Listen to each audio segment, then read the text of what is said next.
Just when I thought I couldn't find my way out, yeah, I searched the God in me to find my way out. I know it can seem way out, but the Creator flows to and through me from way out. I'm talking way out, yeah. See, if you believe in the God in you, it's a better place. Creating the force and the power to live a better life. Know that love and joy and peace is one in all of the same space. That you were chosen just like God.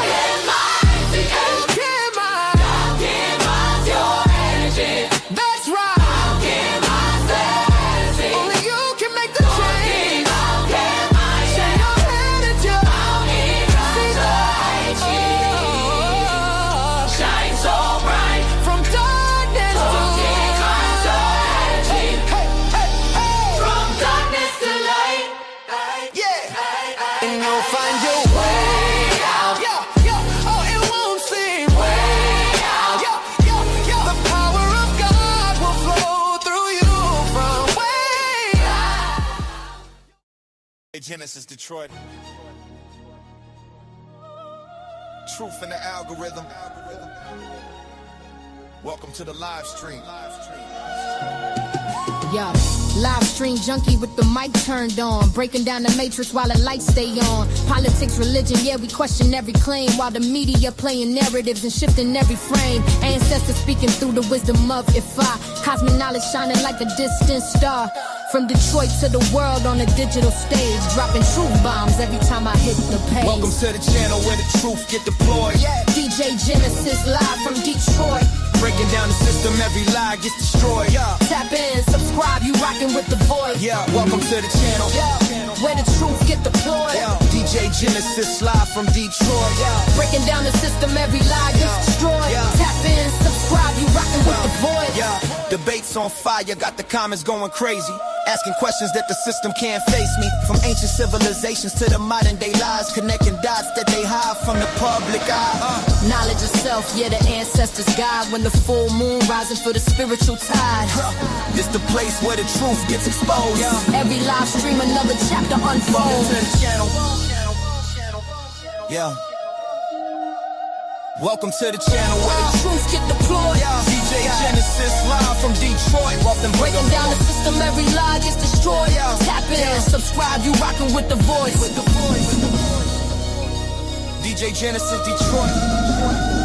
Truth seekers unite. All right. Welcome. We are at it again. We're back at it again, and shouts out. So for those that have been waiting, we are finally here. We're ready to go, and let's get into it. So we have Baba Awo Falokun for Tunde here, and he is here to actually get into divination. He's going to break down the 16 IFA divination tools, okay? So without further ado, let's bring him up here. Awo Falokun, welcome. We had a little few technical difficulties, but we're here. Thank you. Unmute. Hold on. Unmute your mic.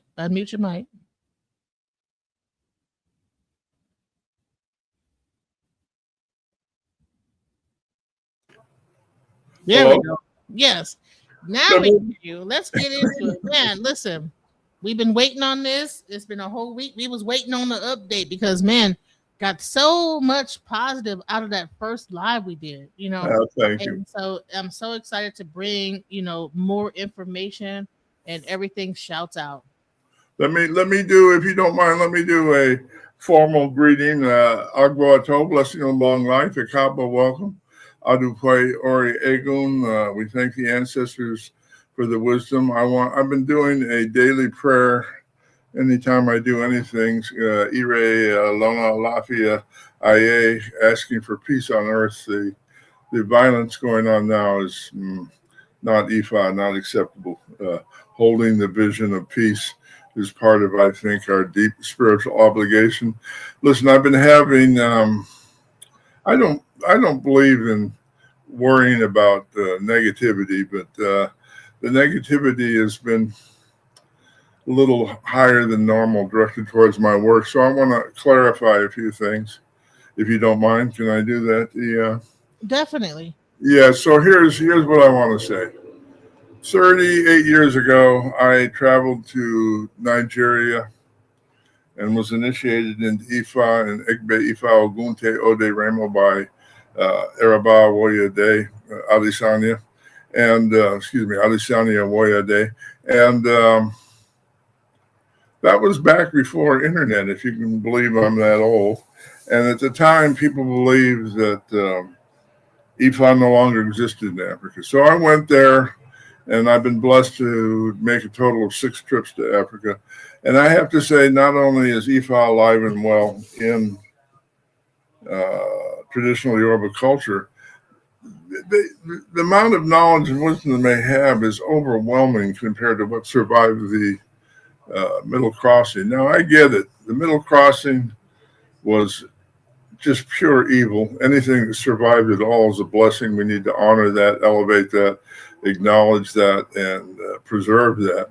But it's also true that there's a lot that we can go to our elders in Africa and learn from and bring to our practice here in the diaspora. I don't believe in judging others or other people's practice. I will say that some of the more profound and astute and well-trained Awos that I've been blessed to meet in Africa don't speak English and they don't have access to the internet. So we're still missing a lot of what I believe would help us move forward. Now, the reason I picked this particular topic recently is I got a big, I got a series of Facebook messages telling me that IFA only used 2 systems of divination, and that was in response to the fact that on my Egbe page, Egbe Iwa Pele Ifa Orisha community, somebody said that they used tarot deck as part of their divination set, in particular in communicating with their ancestors, and I think that's fine. And I said so, We speak to our ancestors in whatever language they understood. Even if you go to Africa, you can see ancestral shrines with Hindu spirits on it, with Christian spirits, with Muslim spirits. No one can tell you how to honor your ancestors. That's between you and them. And the notion that there's a right way to do that is simply silly.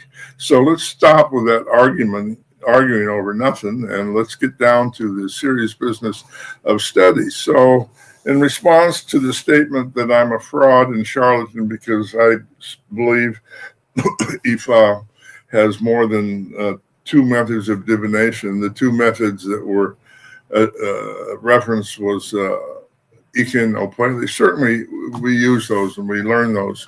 But be clear, there's a misconception of IFA as the high priest, which I think is heavily influenced by Catholicism and their structure of bishops and archbishops and cardinals and the Pope and all that.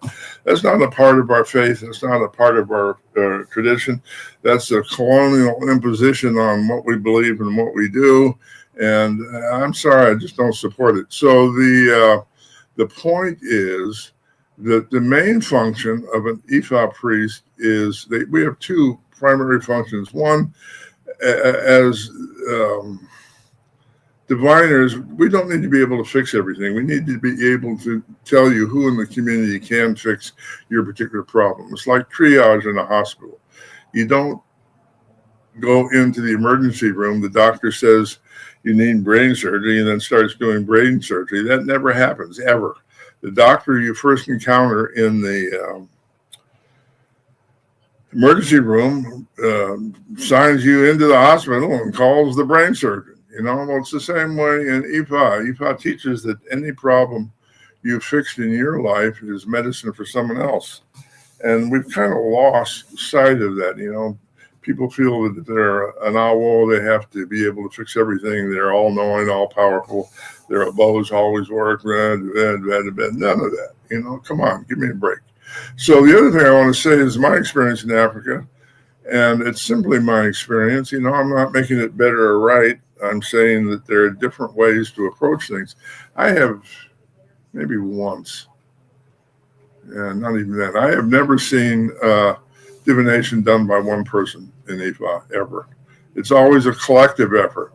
It's generally with 6 to 20 people involved, and it's really rooted in the concept of collective prayer, which is profoundly transformative. And, much of what is called, and I'm quoting now because it's a mistranslation, much of what is called animal sacrifice is merely sanctification of what I would call kosher food to feed the people who are praying on your behalf. Now, there's some value in praying on food because we then ingest the power, but the whole purpose of a bow is to shift the resonance of our consciousness and be in a state of being which attracts the solution to our problem. Now, that's a long lecture that we'll have one day in the future. I want to say that I'm really, really thankful to EA for inviting me on their program. It's really a blessing. I'm always eager to talk to anybody who takes our faith seriously, who is actively engaged in serious study.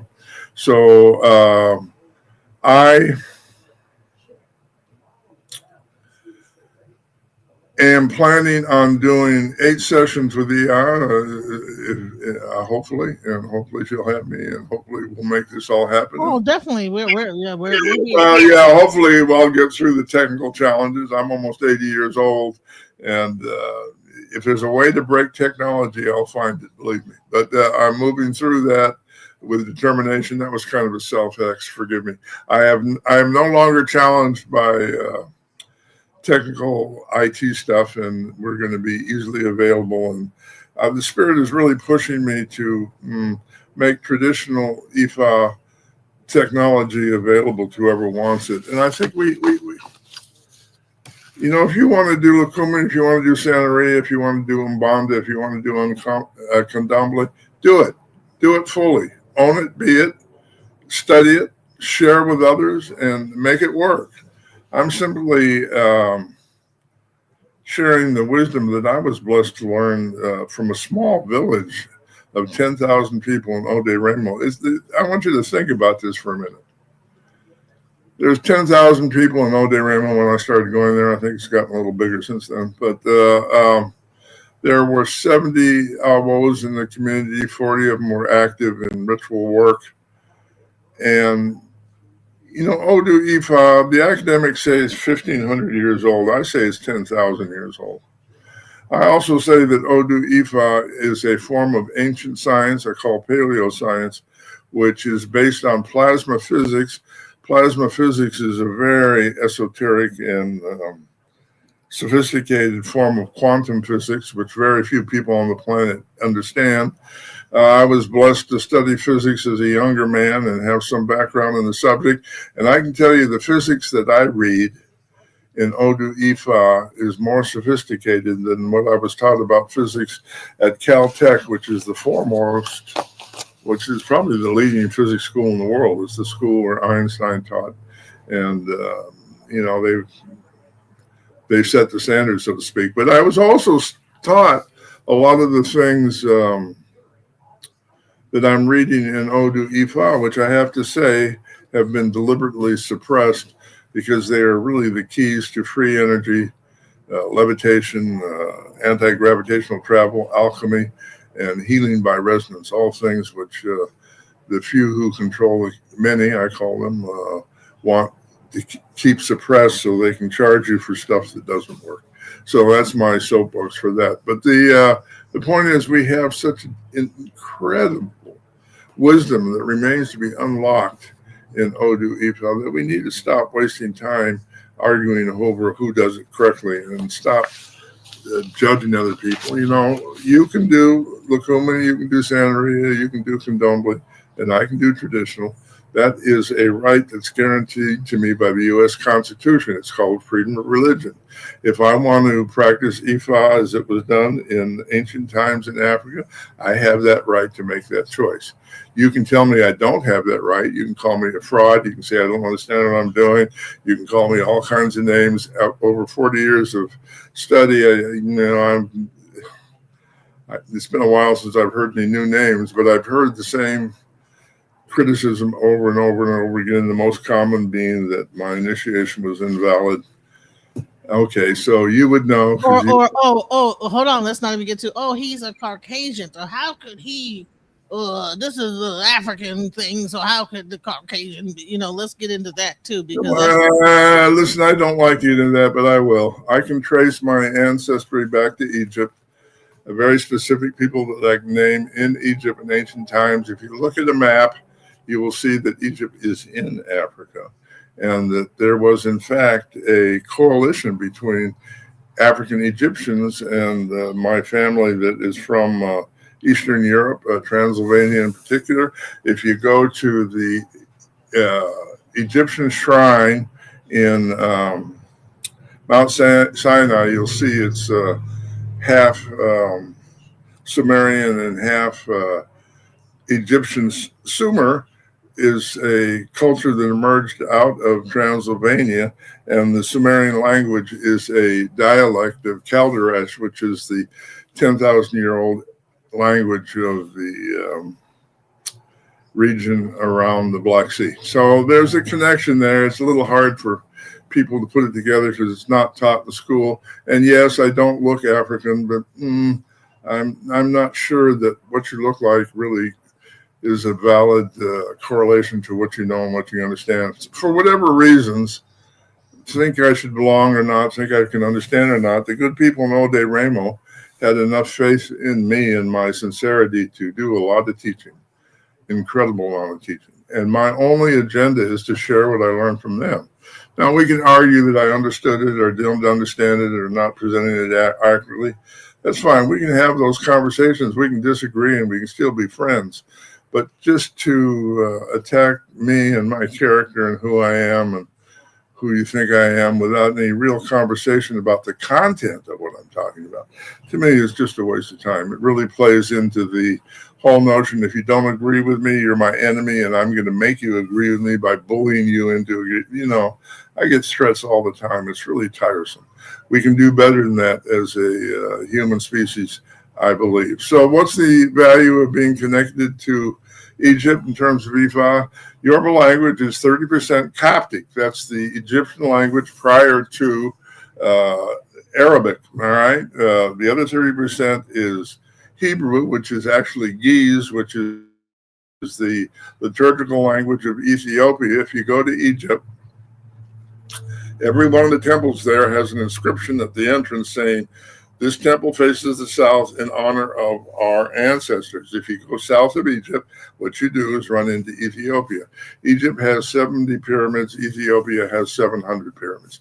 Clearly, the origins of African culture Egyptian culture in older African culture. Also, Nigeria, which has got a large number of different ethnic groups. One of those groups is called the Igbo people. And the Igbo people, thousands of years ago, built both stone pyramids and stupas, which is a spherical shaped meditation space that's very popular in India, but they were also popular in what we now call Nigeria. And so you might ask the question, well, how come I've never seen them? The reason I've never seen them is when the British colonized Nigeria, they went around to all the stone pyramids in Nigeria and blew them up with dynamite. And they won't even tell you where the remnants of those pyramids are located. It was a deliberate attempt to suppress an ancient form of wisdom. All right. So the last 30% of the Yoruba language is local African dialects, Kwa, among others. So my point is, you don't have a culture with 30% of the same language without there being some deep connection between those two cultures. So I maintain there's a deep connection between Ifa and Egyptian theology. I also believe that the oldest form of understanding what Ifa calls Odu Ifa comes from the Emerald Tablets. The Emerald Tablets are 16 metaphysical principles that are at the foundation of alchemy. Those principles, if you study them, are exactly the same as the principles of Odu. We went over those principles last time I spoke. You can go review that. You can look up the Emerald Tablets and you can find confirmation. You don't have to take my word for it. When you read through the Emerald tablets, you'll say, oh, there's only 14 principles, not 16. Now, listen, occult metaphysical folks like to hide things. So if you look at the 14 principles of the Emerald Tablets, you'll notice that the last two are double. So 14, 15, 16. There's 16 principles, exactly the same. Those principles are coded into the Kabbalah, which is the Jewish metaphysical tradition. They're based on the tree of life. The tree of life, you will say, well, it has 10 stations, not 8. No, the last 3 are 1. So it's 8 stations or 16. They're virtually identical. So the metaphysical principles in virtually every culture throughout the Middle East and Africa is based on what I believe to be an older pre-flood culture that we for sure don't have a lot of information about, but it influenced diverse cultures throughout the continent, and that to really understand who we are as a species, we have no choice but to go to Africa to listen to learn. Now, you can think that I shouldn't have the right to do that, and I certainly, that's your opinion. We cannot talk, we cannot pray together, and we don't have to interact, and we can still be friends as far as I'm concerned. But for me, studying Ifa is a way of honoring my Eastern European ancestors. Those ancestors have said so, and here's the final thing that I want to say about all that. My ancestors, I'm in addition to being an Ifa priest, I'm initiated into the dragon tradition of the royal lineage of the dragon families of Transylvania, was the oldest monarchy in Europe. My family name is Fenius, which in Hungarian means bringer of light. Bringer of light is the same as has the same function in Hungarian culture as Ifa does in Yoruba culture, and that the priestly responsibilities of my extended family was to sit in a circle around a stone above an underground waterway and say prayers into the stone, which were then taken into the water and spread throughout the earth to fertilize the land. All right. So on my second trip to Africa, my Baba, Ibaye, Araba, Adesanya Woyade, he said, I want to show you something. So he drove me to Ile Ife, and there I saw 16 priests sitting in a circle around the stone, praying into the stone. The exact same thing that my ancestors did. The only difference is they were speaking Yoruba and my ancestors spoke Calderesh. So, we can talk about difference, but ultimately it's differences without a distinction. Our ancient ancestors, before we got so brainwashed and manipulated and taught to fight each other, before those days, people used their higher consciousness, their higher selves, their critical thinking to study the world they lived in. And if they studied it correctly, there's no mystery or accident that they all came to the same conclusion, which is, in fact, what I believe they did. Now, most of the older traditions have been lost or inaccurately translated. Much of the work that I do is around language analysis. Ifa is based on, liturgical Ifa is based on creating metaphysical words by taking a sentence, removing the vowels, and shortening it into one word. It's called an elision. And when you figure out what the sentence is, it's a totally 100% accurate translation of the meaning of the concept.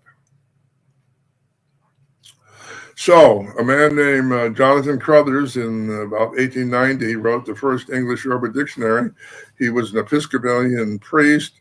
He took all the African words and translated them based on biblical concepts that do not match the meaning of the words at all. So we've been indoctrinated and infused with false ideas that then color how we understand what we think we believe in, and are in stark contradiction to the teachings of the prophet Rumi. I'll give but one example. I think you probably gave it last week, but it's such a clear example. There's a liturgical word called Ifa Yabale, which is the word used to describe an Ogboni ritual in which men and women discuss gender differences. The word Ifa Yabale, clearly from the Elysian Ifa, the Ifa Baba Yeye Ile, meaning the wisdom of the fathers and the mothers of earth. Okay, pretty clear. Anybody that speaks even rudimentary Yoruba would translate that phrase in that manner. But if you go to the dictionary, the original dictionary, I think the newer ones have been updated, but the original dictionary prepared by Crothers, the translation of Ifa Yabale is the ascension of our Lord and Master Jesus Christ to sit at the right hand of God our Father. So when I read that in the dictionary, I knew that that wasn't correct. And it's all one word, Ifa Yabale. And it's from the Elysian. I'll spell the words Ifa, IFA, Yeye, Yeye, Ifa Yabale. Baba, B-A, and the new word I-L-E. So it's a fairly clear translation of that word. So having said all that as a prelude, what I want to do is I want to talk a little bit about the different systems used. I want to be clear. There's different systems of divination. I'm not talking about divination tools. I'm not talking about interpretation. I'm talking about simply the divination methods that, as an Awo, in addition to being able to refer people to the appropriate elders to fix problems, we also are keepers of the faith. As an Awo, I wasn't chosen, I don't believe, because I'm better than anybody else or that any Awo is better than anyone else. I certainly never been consider myself a high priest, and nobody in Ode Ramel considers an Awo a high priest. They're priest among different priesthoods, and everybody has their person and the function. So the main aptitude for being an Ifa priest in traditional Yoruba culture is having a good memory, because it's our job to be keepers of the faith and make sure the faith, as part of an oral tradition, gets passed on from generation to generation. Can we talk about that good memory before we go on? Because when I actually brought this information to the table, a lot of people are like, so it's an oral tradition, there's nothing written down, so that invalidates it, right? And so I explained that it's in song format. And so the reason why it's able to be remembered is because it is sung in the song format. And just like you remember songs, I remember songs as Mary Had a Little Lamb. Right. I remember all these songs, the wheels on the bus go round and round since I was 5 years old. So if you understand that these people are taught these songs from a young age, could you kind of get into that? Yeah, that's a good point. We'll get into that before we get into the what I call the nuts and bolts of today's conversation. Every year in Ode Ramel and throughout Nigeria on June 23rd, the Egbe Ifa meets in public and recites the entire corpus of Odu Ifa. Now, we think we have a lot written down. We don't even, the books we have on Odu Ifa is maybe 2 or 3 verses per Odu. In truth, in Africa, there's between 1, 2, and 300 verses per Odu. And each of those verses is memorized and recited in public. So this dispels a number of misconceptions, but let's start with the obvious one. If you're reciting the entire corpus of Odu, Odu explains why we do things, how we do things, how we do initiations, what's the metaphysical point. It explains healing. It explains our system of justice. It explains our system of protection. It explains our system of herbal medicine. It explains our system of using altered states of consciousness to heal. The point being that if you go to Ode Rainbow on June 23rd and you sit in the marketplace and listen to the corpus of Odu Ifa being recited, there are no secrets. There are no secrets, none. They're all spoken out loud. Anybody can come by and listen and learn. All right. And so the way the system works is this. The recitation of Odu on June 23rd typically starts with 8 or 9-year-olds. Someone will be chosen to stand up and recite what they remember. At the end of each sentence, hear me, at the end of each sentence, if they got the sentence right, the elders, meaning the grandfathers, will say, Hein, which is kind of like hup in the Baptist church. Hein, I believe hup is a retention of that. But in any case, the word hein means you got that right. So the child will recite a sentence. And at the end of the sentence, if the elders don't say hein, that means he got the sentence wrong. He's got to go back and try again. And if he screws it up 3 times in a row, they have him sit down and they have a 10-year-old stand up. So at any given time, there's a dozen children that can recite the entire corpus of Odu Ifa as it was expressed 10,000 years ago, with few, if any, mistakes. And it refers to a depth of wisdom that is far superior to anything I ever learned in university. And I went to some of the best European schools there are. So can you get into like written language, and why is it? Because I was saying that written language is to be interpreted, and it's also to be manipulated, right? But oral tradition, you have to get it right. What do you think? Yeah, well, I think it's a long, long conversation. But yes, the notion that written is better than oral is a colonialist idea. And I don't agree with it at all. I don't know. There's a lot more to say than that. Written, it's just as easy to manipulate written language as it is to manipulate oral language. I'll give you an example of that. All right. You ready for an example of that? Yes, definitely. The manipulation of written language? Yes, go ahead. Okay. I hope everybody's sitting down because now they're going to start another controversy, but I've been known for that. Now, the single person is listed in the formal documents in the United States of America of having died from COVID-19. Not one, hear me, not one person is listed as being deaths by COVID.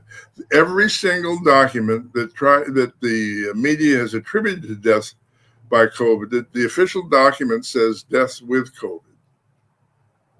There's a difference between with and by, and I'll tell you what the difference is. Every human being on Earth has a COVID virus as part of their blood system. We all have COVID, everybody. What the issue is, does that virus become malignant? And does it become malignant to the point where it kills people? The answer is we don't know. But if you try to say like anything like I'm saying now, hopefully we won't be censored. You will be told that you're lying, that you're making up news, that you're not doing science. I'm sorry, it's just the opposite. I am doing science. You're making stuff up and calling it science. That doesn't make it so. Google search the scientific definition of COVID-19 virus, and you can't find it because it doesn't exist. All right. So we're dealing with an illusion on top of an illusion on top of an illusion, and it's all in writing, and people believe it. And there we are. Okay. So the drug companies were able to pass laws in Congress allowing them to change the definition of a virus, allowing them to change the definition of death by a virus, and allowing them to identify an illness that had not been proven through the standard scientific methods. So what's happening there is the ability to manipulate information on a global level. All right. So how were they able to do that? I'm not sure I want to go into that, but I'll just nod that direction briefly since you asked the question.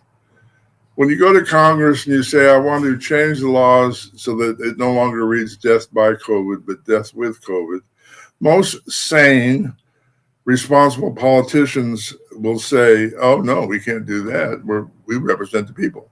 And then the people who want that change say, yes, but I got pictures of you in a compromising situation with children. What do you want to do? Go along with what my request, or do you want me to release the pictures? That's the world we're living in. And it's got nothing to do with what's written down and what's oral, right? The people that hold the truth are accused of being conspiracy theorists. You know, the things I just said about COVID, look it up. Don't take my word for it. I don't care if you believe me. You know, I spent 2 years reading all the medical journals, you know, so I feel that my opinion on those things is based in science, and most of the nonsense I hear in the media isn't. But that's just my opinion. Don't take my word for it. Do the research. You know, Bill, they're big pharma executives are on trial in Holland right now because they are accused of deliberately manipulating the data, and that they're being accused of the fact that all the deaths during the pandemic were caused not by the illness, but by the vaccine. That's a pretty... And here's the thing. So at the end of the day, when it goes down, is that, you know, written versus oral. So, you know, people would say, oh, okay, well, I only trust what's written down. Well, guess what? Like I said before, things written could be manipulated. Well, yeah, but what I just explained, I spent, I guess, 4 years talking about that. And every time I speak about it, I'd get removed from the internet. So, you know, I'm not impressed by the oral versus written argument at all. So, you know, I actually wrote down the result. I wrote 2 books about my findings about COVID and couldn't get it published. So, you know, don't talk to me about written versus oral. That's a dead argument, in my opinion. Was there any other questions before we start on today's topic? Okay, so I think that, so we're saying, so can you help a non-believer understand what a metaphor and what's real in the Bible? Like, we don't actually drink blood, but Jonah was swallowed by a whale. Amen. Thank you. And the other person said Jonah is spit out to a group of people that worship a fish god, and Soul told them to fast for a month. Fasting connects with God. That's what people are saying in the audience. So, all right, put that first question up again. Let me. Yeah, can you help a new believer understand what's metaphor and what's real in the Bible? God, these are all hour-long programs at the very least. But you know, when you break it down, like a lot of, like, even like with IFA, like it's based on metaphor, but at the end of the day, like there is a lesson to be learned. So it should be pretty simple to say, okay, listen, there is like the underlying story, there is the mid story, and then there is the story that people understand from a 3rd grade level. Right. Okay. So according to certainly the Catholic Church and most Christians, the only religious history that's true is in the Bible. Okay, so that's obviously nonsense. Every culture has their own tradition, their own history, their own connection to spirit, their own understanding of God, and they have every right to believe whatever they want and express it however they want. IFA in particular, the first principle of good character in IFA is make no judgment. If you want to believe that the Bible's literally true, do that. You know, go ahead. Who cares? But if you want to understand that the Hebrew language is like the Yoruba language, it's based on allusions and metaphors that tell something totally different. The book of Genesis looks like a story about creation. In truth, it's an explanation of alchemy. Every time in the book of Genesis where it says the words, for those with eyes to see and ears to hear, colon, and then a word in Hebrew that seldom makes any sense, that word is a string of letters that are based on the Hebrew correlation between letters and numbers, and the number expressed in that Hebrew word is a resonance used in alchemical formulas. So if you understand alchemy, and if you understand resonance, and if you understand how to translate Hebrew letters into numbers, you can access a scientific understanding of the transformation of elements in the world that is absolutely true, that has absolutely been proven, that lots of cultures use, that you can find scientific journals to confirm, or you can simply believe that it's a literal story about creation, which it's clearly not. And that's true throughout biblical texts. If you really want to take a deep dive into this subject, know this. The original language of biblical texts was Ge'ez and Amharic.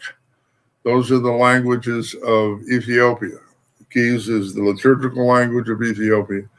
Amharic is the conversational language of Ethiopia, and Aramaic, which is the language of Jesus, is a dialect of Amharic. So, what does all that mean? Well, if you look at the Ethiopian Bible and the concepts found in it, they are clearly precursors of the more common European biblical ideas. But the ideas related to what's called Christ consciousness in the Ethiopian Bible are between 500 and 1,000 years prior to what the Catholic Church calls the living history of the time that Jesus walked the earth. How does that happen? It doesn't. It means that the biblical story that we're familiar with was based on older sources, and then those sources were denigrated, challenged, and dismissed. It's interesting.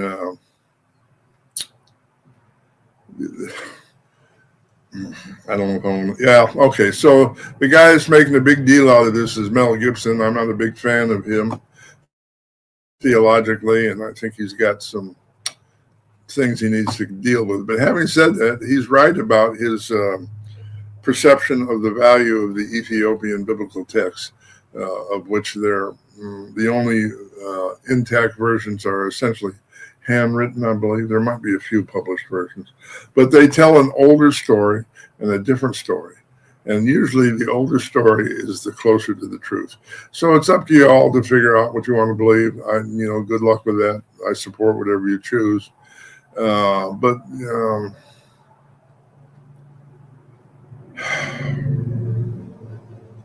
we'll do a class on this one day, because I can go on and on, and it's not relevant to what I'm trying to talk about today here. You with me? So I asked you all those questions because, like I said, when I talked about written versus oral, right, we had all these different things that came up. Yeah, no, that's fine, and I'm willing to answer them, and we can break this class into 2 sessions if we need to. But to argue that written is better than oral is just to not understand the way the brain works. Right, because okay, let me just say this. There's a reason why I say this, right? So when you go into the Bible, right, I believe that the Bible was not meant to be read by everybody. I believe there was priests that were supposed to be interpreting the Bible, similar to what's going on in IFA. Not necessarily the Bible, but the Torah. And that it was an oral tradition at one point that got written down, and then everybody got a hold to it, and then now it's up for interpretation by various different people. And at one point, it was just like all the religions in Africa, where it was priests that were to. Yeah, stop. That's not true. There was never any secrets. The priests were not ever the only people that can interpret it. That is a Catholic idea that has been imposed on our faith by colonial minds trying to manipulate what we believe. When I say the oracle is read in public by 8-year-olds, how is that saying that only priests can interpret it? It's not. It's saying that it's our job as priests to explain the meaning of Odu. That's our job, not to keep it a secret, not to tell people, they can't understand, not to tell people you have to be a high priest to be able to really work with this. That is all propaganda rooted in a colonialist point of view designed to make sure that nobody learns anything, nobody becomes self-sufficient, and I would argue designed to cover up the fact that a lot of people are just making stuff up. Oh, I'm glad that we're having this conversation. See, that's my opinion.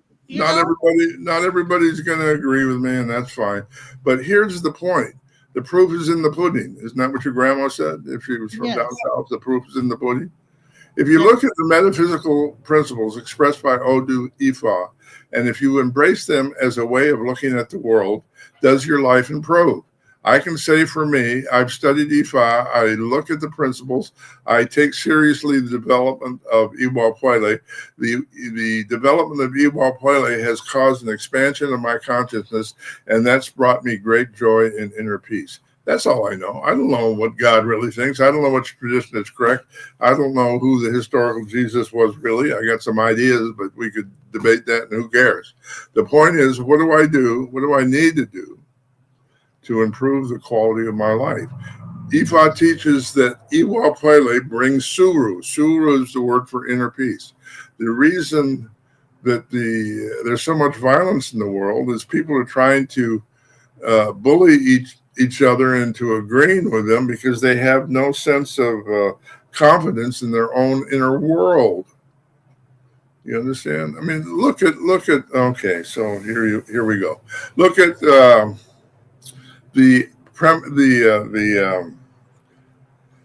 prevalence of pedophilia. I mean, that's insane. All right. So what is pedophilia? Pedophilia, according to Wilhelm Reich, is a consequence of a person's need to control others expresses itself as sex with children. He proved that a long time ago. His one of the first books to be banned in America. His medical license was taken away from him. He was a psychiatrist for saying that. But the point is, if you look at slavery was just rooted in sexual abuse of children, men, women. And so at the end of slavery, rather than the European slave owners who were responsible for that heinous crime, they tried to justify it by maintaining white privilege. And we're now seeing the cornerstone of white privilege is the right to rape children. That doesn't even make any sense unless you see it as a psychological resistance to owning what Carl Jung called your shadow. You know, when's the last time you've had a public discussion about the depth of sexual depravity during slavery? Maybe never. And until we address that issue, it's going to manifest itself unconsciously in forms of justification. That's why the victims of sexual abuse are being demonized, and the sexual abusers are being protected. There's a reason for that. There's a psychological reason for that. If you understand Ifa, the psychological reason for that is really, really clear, as is the path towards transformation, redemption, and elevation. But rather than look at those tools, people want to denigrate the African way of do things and say that the only way you can do Ifa is when it has a Catholic overlay and is rooted in ideas associated with Jesus. And I am of the opinion that is simply not true. If you look at the ideas of the Prophet Arumia, they are different than the ideas of Jesus. So we can't really evaluate the difference until we understand the difference. And we can't understand the difference until we discuss the difference. And we're not going to be able to discuss the difference if you're going to call me names every time I express an idea that you don't agree with. Did we cover the basics here? I hope. Yeah. There we go. Let's go. So let's go into it now. Man. Here's the first system of divination that I teach. It's called one goat head. When you make an offering of a goat, when you prepare a goat for feeding the Awos who are praying for you, the word abo does not mean sacrifice. It never meant that. It doesn't mean that. It will never mean that. Abo means offering in the context of alchemical transformation of the elevation of consciousness. By killing a goat in a ritual, a sacrifice You're denigrating the teachings of the prophet of Romeo and not understanding what he tried to say at all. So we do make prayers when we make offerings, and one of the ways we determine if the prayers are heard in Orun or heard by our ancestors is we toss the goat head up in the air. If it lands neck down, the prayers are heard. If it lands neck up, we need to say some more prayers. That's one of the most basic systems of divination used in IFA. You'll see Awos during rituals grab the goat head by the ears and throw it up in the air. And the first time I saw that, I thought, what the heck is going on? So now we know. All right. So we can do the same thing, yes, no, with one cowrie shell. This is the stomach. This is the mouth. If the mouth is up, it's yes. If the stomach is up, it's no. The stomach is that part of the shell where you pick off the shell and you see a little spiral inside. This spiral, excuse me, let me point it. This spiral, there you go. That's the mouth of the cowrie shell. That's the stomach. Perfect. Great pictures. You see the stomach has a little line in it. That line represents the umbilical cord. The Yoruba word for umbilical cord is EB. EB does not mean Arishi hates you. EB means the client is in resistance to learning the lesson. Okay, so the system of one cowrie shell, we can also do the same thing with one obi abata, one kola shell. We'll see as we get into this that the obi abata has male and female little nodes in it. There you go. Perfect. Beautiful. And you can use one, you break them in half, you use one, you get a yes or a no. And then traditionally, if you get a yes in terms of questions about your prayers, you offer part of the kola nut to the spirit you're talking to, and you eat part of it yourself. That becomes the abo. All right. So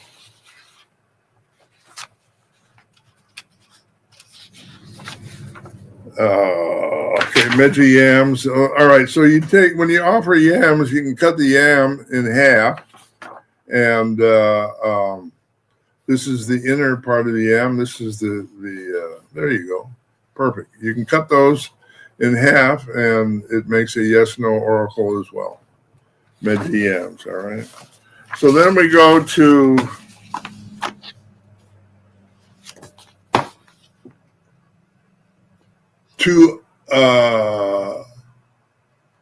lots of misprints are obi kola. So the obi kola has male pieces and let me see. Can you see this? Female pieces. That's the female pieces. The female pieces are round. Well, there you go. There's a good picture. Okay. So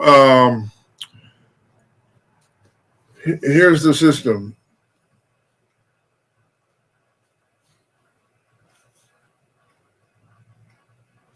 A male and a female is a yes. A male and a female up is yes. A male and any other one down is no. A male and a female open is yes. Same thing down here. Two parts, a male and female down is no, and two female is yes. So pretty simple, similar to four count. What about head or tail? Same, like if you take like two pennies and you have a head and you have a tail, the head would be the female, the tail would be the male, and then if you throw two, not quite. No, it's a little more complicated than that. Look at it this way. These pictures aren't as good as they should have been. I'm going to do this again. We're going to have some spontaneous art here, okay?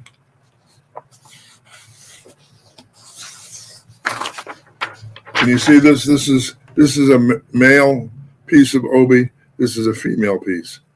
Each one of these pieces has two sides. Now, with just two things, I have four options. You understand?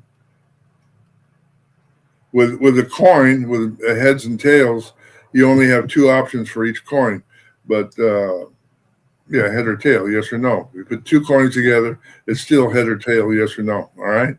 But with this, you can have black, white, white, white, white, black, and the black side. What I'm calling the black side is the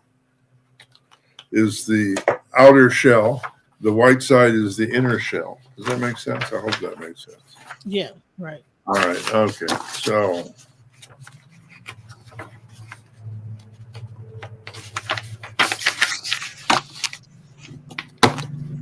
2 cowrie shells. 2 mouths up is yes. A mouth and a stomach is yes. 2 stomachs is a no.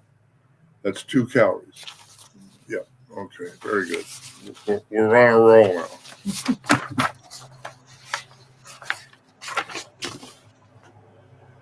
Four calories. Marin calories. Yes. That's 4 mouths up. No, 4 stomachs up. 2 stomachs up. 2 mouths up. That's a yes. 1 stomach up is a maybe yes. 1 mouth up is, excuse me. Yeah, 1 mouth up is a maybe no.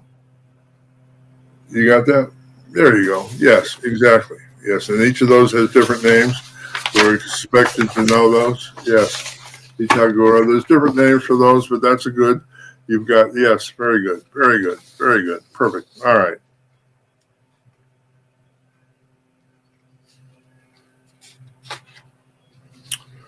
So it gets more complicated. You can use 2 obi. All these are yes, all those are no. Those are things that you need to sit down and study for the purposes of our review. Just know that using 2 pieces of obi abata is an option. Here's one that you don't see often, but I saw it a lot in Africa. Sometimes people throw, can you see that, with just 1 leg of the opwele. So it's the same as reading 4 calories. 2 lines, 1 line, 2 lines, and so on, depending on how it falls. All right. So this is essentially used for yes, no. So show that picture again. So just look at the right side. That would be a 1 leg opile, and it's the same as throwing 4 obi abatas or 4 cowrie shells. All right. There's a system I haven't written out here. It's called 8 obi cola. That is used in lieu of 16 calories for priests of Shango in the city of Oyo. When they use 8 obi cola, it's a yes, no, coupled with a reference to the first 8 odu, as those odus are sequenced in Merindin Ogun. Now we have 16 calories. The word Merindin Ogun, commonly in the diaspora, it's called Dilogun. Dilogun means 20 in Yoruba. Merindin Ogun means 20 minus 4. 4 is Merin, Din is minus, Logun is 20. So, yeah, okay. So, Ogun, when they do Merindin Ogun, uses 12 cowrie shells and uses 4 coins and 12 cowrie shells. They read all 16 as if it was 16 calories, but they use the 4 coins to get a secondary odu, which delivers a message to the diviner about how to work effectively with their client. All right. The last method is the opwele. Not the last method. The next method is the opwele. Opweles tend to have even and odd number of tassels. The even number tassels fall to the right, odd number to the left. If this flips in midair, you flip it back because the double tassel is always the right side. All right.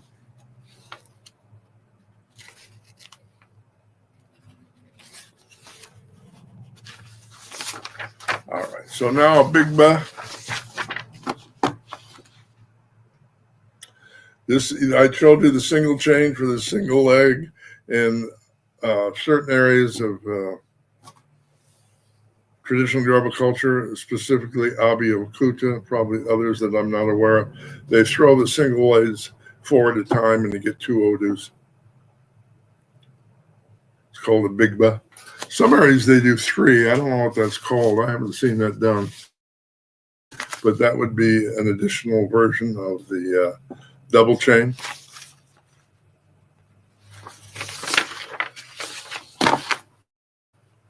15 is the Ekin.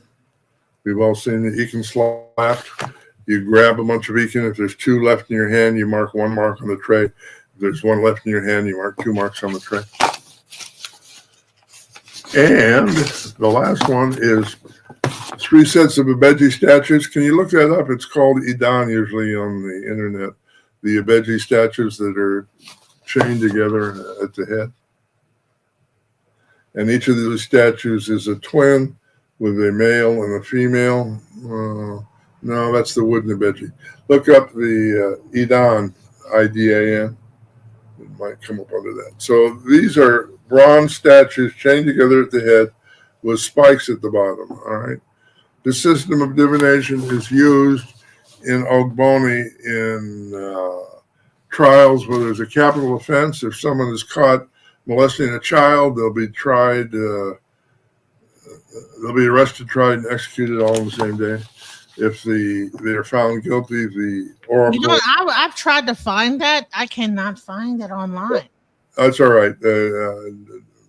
Trust me, there's brass statues. I'll look for it. I used to have some. I'll look in my computer. But these spikes are then, if it's 3 or more face up, the person is guilty. The spikes are placed in their nose and then shoved into their brain, and that's the system of execution. What? And while they're being executed, they're saying prayers that they reincarnate as a better person. So the point of all that... Oh, hold on. No, you can't just skip over that. Hold on. So they have a court system that, okay, if they did something really terrible in the No, not something really terrible. If they either committed murder or child molestation, there's only 2 capital offenses in IFA. If you rape a child or kill somebody, you're called before Ogboni, who then settles where you're given an opportunity to defend yourself. If you lose your case and the Ogboni elders decide you're guilty, then the punishment is determined by this system of divination. The divination tool is also the tool of execution. The people that use it as an execution tool in Ogboni are called Oro, and the men of Oro are trained to elevate your spirit as they're executing you so that you do not return to earth as a murderer or a child molester. Wow. And they shove that in your eyes? No, in your nose. In your nose? Yes. Wow. Man. So, I don't want to belittle. The only thing I want to say about that is there's a group called International Ogboni that's advertising on Facebook. That is not traditional Ogboni. That group does not use this method. That group has the right to exist, but they have no jurisdiction in traditional Yoruba culture. It's essentially a made-up fraternity that has no real claim to power, and people need to pay attention.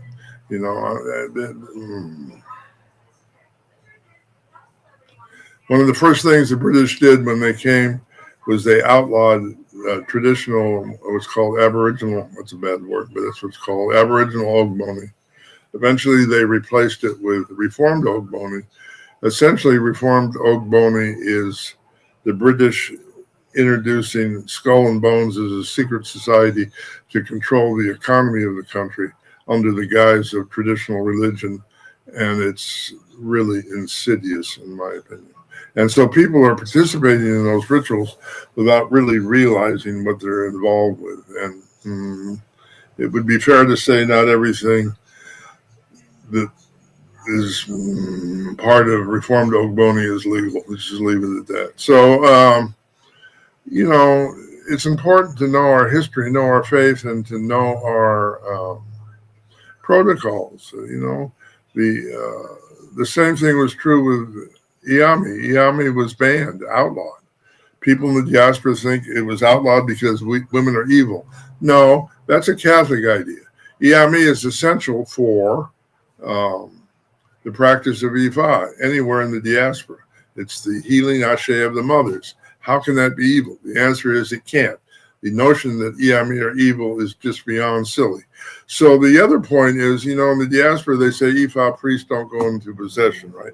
The reason they say that is because there's been a loss of the secret of how Awos go into possession. And the secret of putting an Awo into possession with the spirit of Elah is held by the women of Iami. If you do not have Iami doing their function during Tefa in the diaspora, the Awo will not go into possession. It's that simple. And if you don't believe me, go to Africa on June 23rd and listen to the recitation of Odu, and they will explain to you how the function of Iami facilitates the connection of an Ifa priest to the spirit of Elah.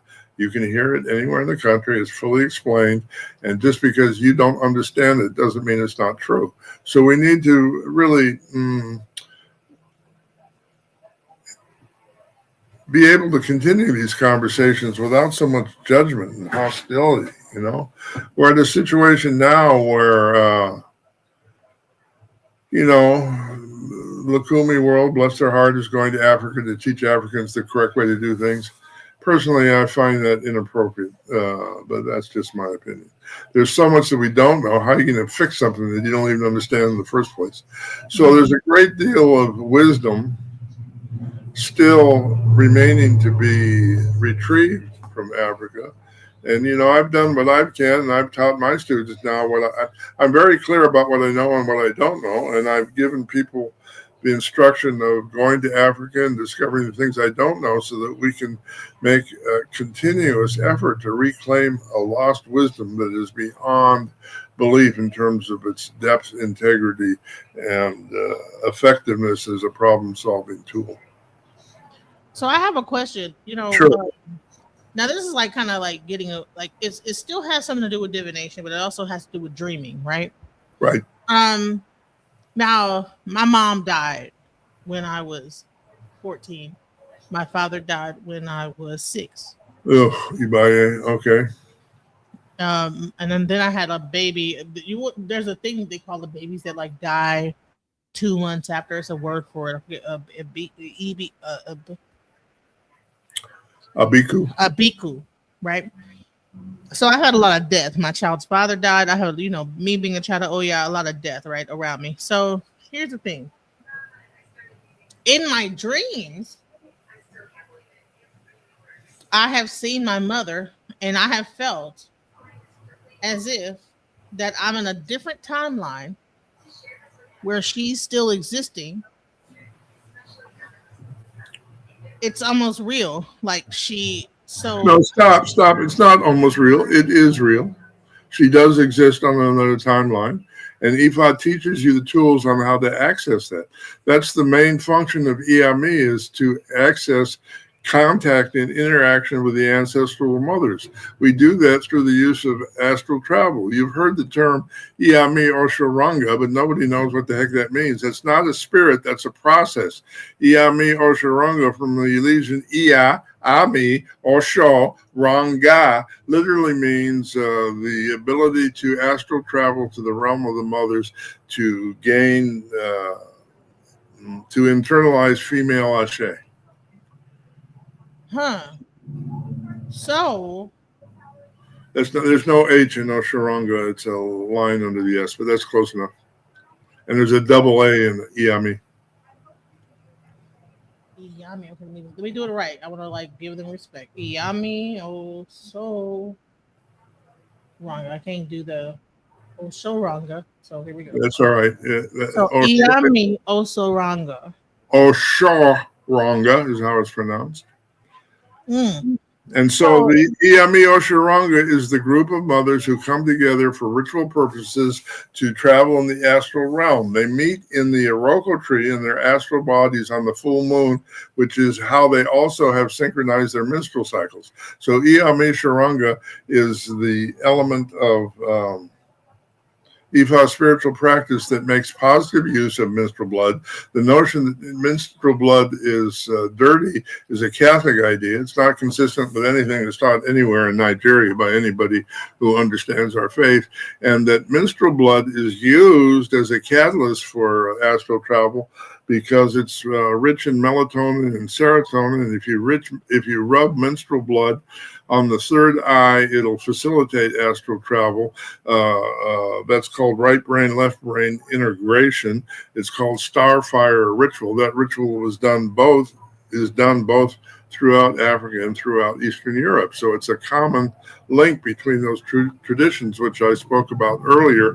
And that process of starfire has been denigrated by the Catholic Church through the invention of the ridiculous notions about vampires and drinking blood.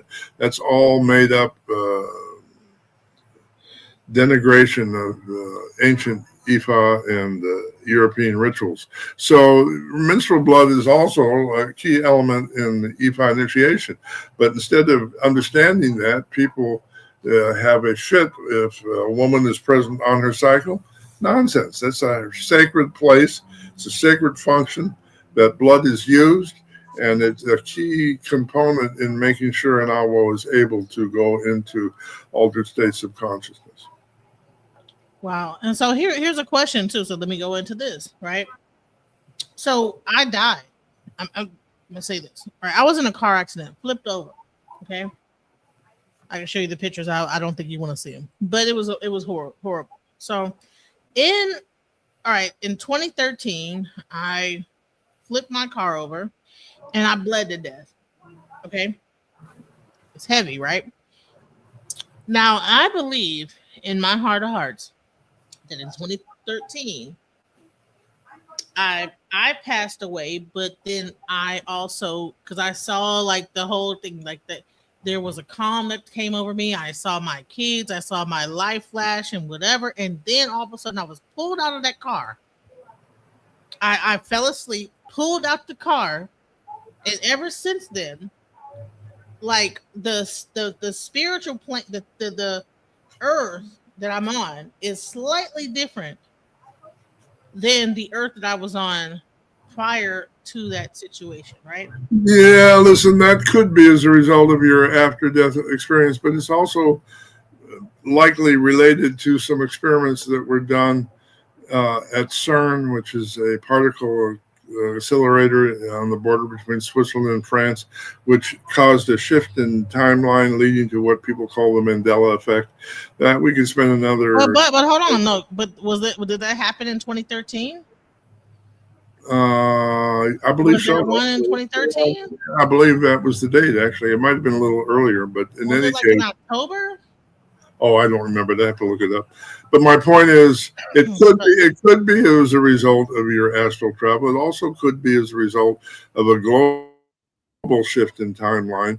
I would not be prepared to make a judgment either way, but other than to say that both are real possibilities. Because I was trying to understand whether this is just even IFA. You know, like, okay, you know, you have this thing about timelines. You have a thing about, like, because you know how IFA talks about, like, reincarnation.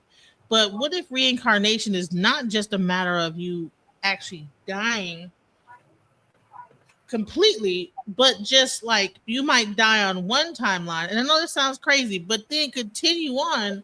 No, that's not crazy. That's the point. There is no such thing as death in IFA metaphysics. The Odu Oyeku means Oyeyeiku, meaning the spirit of the mother of death, which means understanding death. So when IFA speaks of your life and your destiny, is not speaking of the year 2026 in planet Earth. Is talking about all of your reincarnations in all of your lifetimes, in all the planets that you've lived on, and the continuation of that consciousness through the transition of a particular lifetime. And that, in fact, that IFA funerals, which is something nobody ever talks about. I'm not even sure people have studied it. But at IFA funerals, we invite extraterrestrials to come to facilitate the transition into the next dimension and to allow the person to be reborn and give their last will and testimony. So hear what I just said. We were taught in written form, in written books, that only one person in the history of life on Earth was resurrected after their death. I'm telling you that every single IFA priest who dies in Africa is resurrected after their death, and the resurrection process is part of the funeral process, and that funeral process is facilitated through connection with extraterrestrial beings called Ogbo. And I'm telling you, I'm not making this up. I'm telling you, I've had training in it. I've seen aspects of it, and I believe it to be true.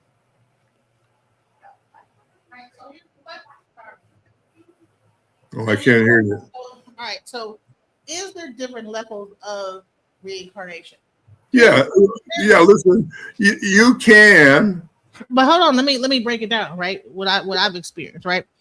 I believe what I'm seeing is that there's like one level of reincarnation. If you die a premature death based on you making the wrong decision, you will die on a timeline, but then continue on a different one.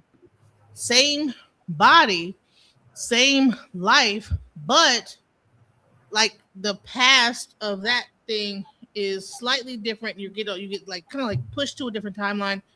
You continue to live on. In one timeline you passed on, another one you live on, right? And so you're living on. It's slightly different than what was going on in the other timeline.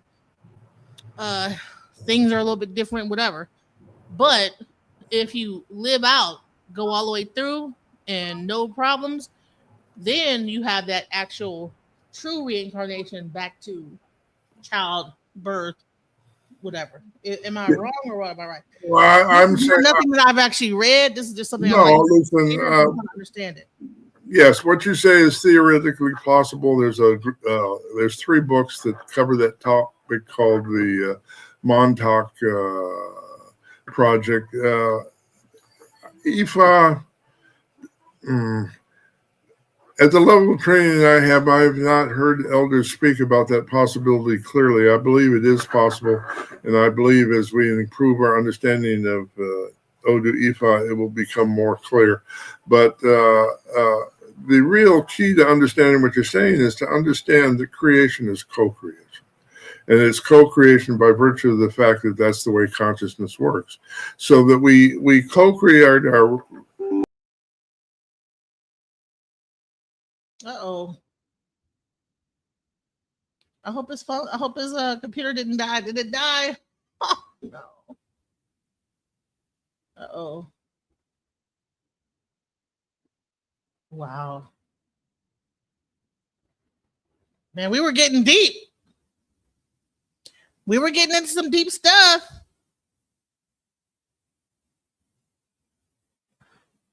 We were really getting deep here. That we were getting into something real, maybe we're getting too deep. I don't know.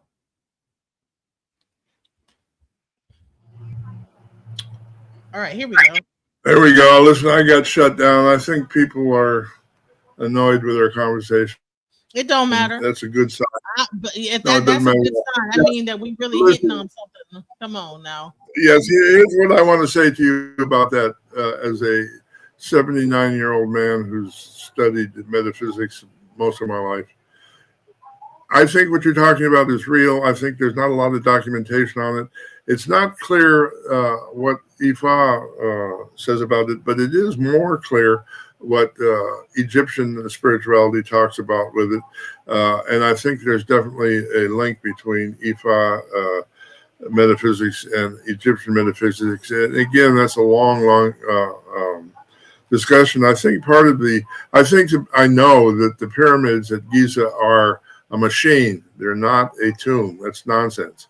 The structures under the pyramid are real. Have you seen those pictures of the 8 giant those spirals that go down? Yeah, those are real. Yeah, but those are only the tip of the iceberg.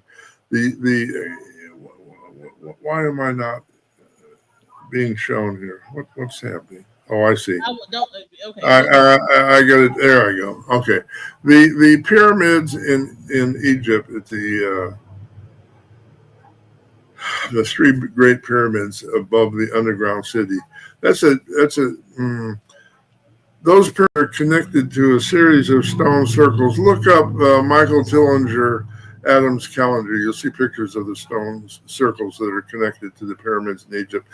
The pyramids in Egypt are connected to stone circles that run all the way from northern Egypt to South Africa. And those stone circles are pictures, or graphic images of resonant sound patterns. Each of those stone circles is about 50 feet across, connected by what you call a highway. And so far, Michael Tillinger has documented over 10 million of those circles. So the pyramid complex, there it is. See that right there, right there? There's 50 million of those in East Africa, all in a straight line directly under the pyramids. That is a huge machine that was involved in terraforming. The ancient Africans literally shaped the earth and made it livable. That's part of the wisdom and the legacy of ancient Egyptian metaphysics and ancient IFA. IFA has the key to how to terraform the planet. That information can be used to terraform the other planets in our solar system. That information is known by the few who control the many. I know that they know because I grew up with them. I know what they know. They know that I know, and they're not happy with me for sharing about it. So the point is, as fantastic as that sounds, as hard to believe as that sounds, that whole system of terraforming is predicated on the ability of the initiate priest to blend their consciousness with the consciousness of the planet itself. The process of learning how to do that is called Iwa Poeli. People say it's good character. No, the word Iwa Poeli means I come to greet the earth. Iwa Opwe Ile. Iwa, the coming, Opwe, the greeting, the spirit of greeting, Ile, the earth. So we come to greet the earth to learn how to work with the earth, to form a environment that supports unconditional love. It's not complicated. So arguing that what I'm saying is not possible, okay, you can believe whatever you want. You can argue with me about it. I'm not inclined to argue much. But the other thing we can do is see if it's true. You understand? We can connect. Here's the point I'm making. And I think this might be a good place to call it a day. The point I'm making for today is, if you and I pray together, it's not twice as good, it's 3 times as good. If 10 people pray together, it's not 10 times as good, it's 100 times as effective. 16 people pray together, and I've seen this in Africa many times. When 16 people are praying together, they're all on the same page, they're all of the same intention, they're all coming from a place of unconditional love. They're not worried about being jealous about who's in charge, who knows more, and who does it correctly.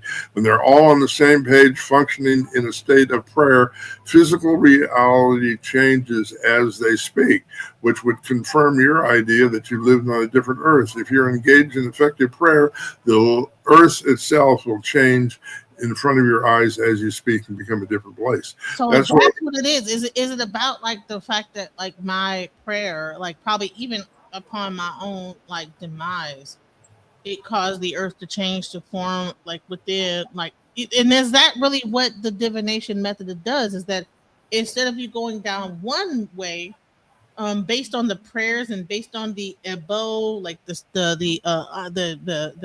not the sacrifice, but the offering you give, it actually changes your trajectory in almost like the not. I don't want to get all science fiction and sci-fi on people, but it's almost like Doctor. What's that thing on? What's that? What is it? Marvel Comics, like how you had that thing, Doctor Strange, or was it Doctor? Yes, well, it's not like that. It is that, and the ability to change our physical environment is predicated on our ability to work together from a place of unconditional love. Once we're able to do that, we're able to create any world we want. And the people who want to control the world and control the world's resources don't want you to figure that out. They don't want you to engage in that activity. All we have to do to put a stop to the foolishness in Washington now is to join together and create an alternative by agreement. And we outnumber the negative people that are trying to keep us subdued by huge numbers. I mean, it's like less than 1% of 1% of the population is controlling everything. And the only question is, why are we letting them do that? And we're letting them do that because we're buying into the propaganda of the narrative that teaches us that we're worthless, we can't do anything, we can't be effective, and we have to violently react to anybody who disagrees with us. None of that's true at all, not even a little bit. So we have to consider the value of the alternatives. And I would say the values of the alternative are worthy of consideration and clearly expressed in Odu Ifa. So next time I speak, I have one person here that she came here earlier. That's when we were fine. trying to get everything together. Any questions? That's fine. It's fine. Yeah, go ahead. Hi. Hello. My question is that it is said that Odu Ifa is built on binary codes, and that the computers that exist today and probably in ancient times as well was built on binary codes. So my question is that is the earth itself, the animals, the human beings, everything built, oh wow, is built on binary codes? Or, Yeah, listen, you're on the right track. I'm going to explain that. It's going to take a little bit of a minute. Okay. But the entire structure of creation is rooted in what's called a Merkaba. You know what a Merkaba is? Yes. Odu is a two-dimensional symbolic representation of an energy pattern called a Merkaba.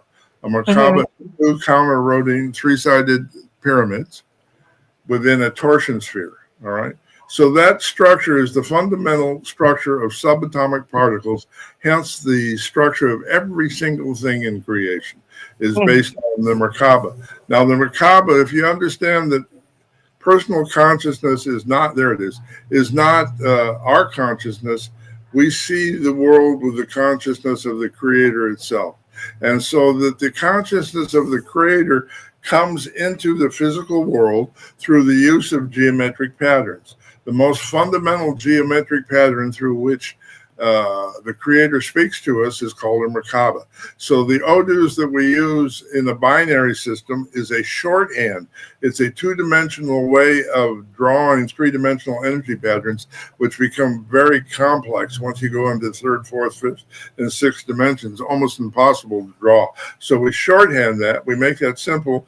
We put it into a two-dimensional format. So if you look at the Merkaba and you see that the three-sided pyramid has 4 points of contact with the circumference of the sphere, and each of those points of contact, 3 at the base, 1 at the top, 4 points of contact, can be either opened or closed. And if it's open, it allows for electromagnetic energy to come into the sphere and generate a particular resonance, and the resonance then generates geometric form. This is the meaning of the universal phrase, in the beginning was the word, not the word, the resonance created by a Merkaba, the Merkaba being the portal through which God's consciousness comes into the world. So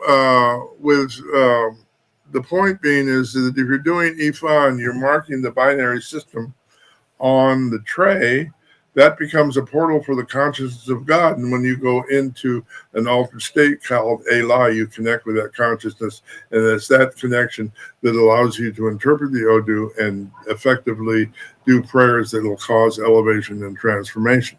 So the point that you're making that's been overlooked, which is important, is the binary system used to program computers. I'm going to draw you a picture. Maybe it'll make sense. All right. You do computer programming? You know what that looks like? I do.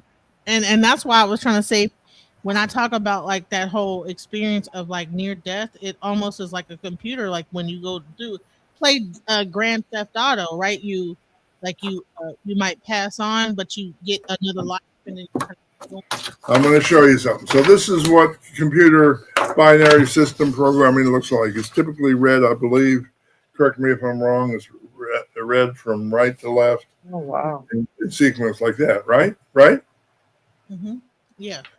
But what the computer people don't realize is even though this was designed to work like that, it still works like this. So this is a series of odus that are maps of consciousness that have been coded into computers from day one of their invention. And that consciousness controls those machines in ways that we barely understand. And we better understand it quickly because they're fixing to be manipulated by people that have no sense of ethics at all. Is that what AI is? Is that the ability to go? AI is a feeble attempt by some really dumb people to explain what I just said and work that to their advantage and make sure you don't understand what this really means. Wow. That's what AI is. And so we in IFA have the key to explaining that. We have the key to working that to our advantage. We have the key to salvation. We have the key to the elevation of consciousness. We have the key to not be sold into slavery for the umpteenth millionth time. We have the key to transcend the narrative created by Trump, Musk, and Gates and find our own purpose in life, find our own reason for existence, find our own creativity, and find our own joy in engaging with others in the act of unconditional love. And you know what? And that's probably why like learning divination is important. Rather than going to AI to find your answers, you can actually use divination. Listen, I read AI. You've seen AI has been explaining IFA for the last year, okay? And the only way I get a taboo against using bad language. If I didn't have that taboo, I'd tell you want to cuss so bad, don't you? AI is nonsense. If you believe any of their explanations of anything in IFA, you're wasting your time and you're not going to get anywhere and you're going to think you're smart and you're going to stay stuck. And it's all going to be, you're going to look back in your life and think, wow, I could have actually studied IFA instead of dealing with this foolishness. So avoid that heartache and actually study IFA. That's my point. Do you have another question, Nyla? Yeah, I do have another question. So would you say that the Odu Meiji, like the foundation of the earth, the seas, the land, is built on the Meijis? And would when it comes specific to like a flower or a person, does it then split off to compounding Odus?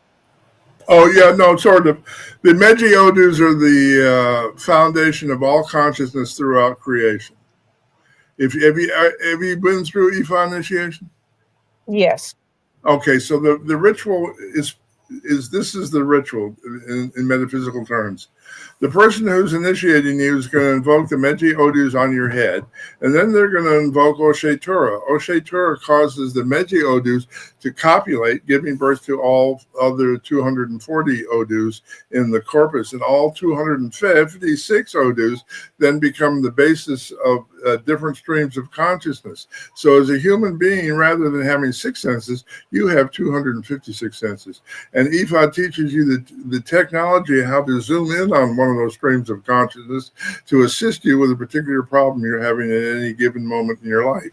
And so the solution to that problem comes by shifting the resonance in your brain and the oriki that accompany those Odu are different frequencies. So there's 256 different frequencies which are expressed through the poetry of each of those Odus. And the real transformation is not God help us all from goat blood.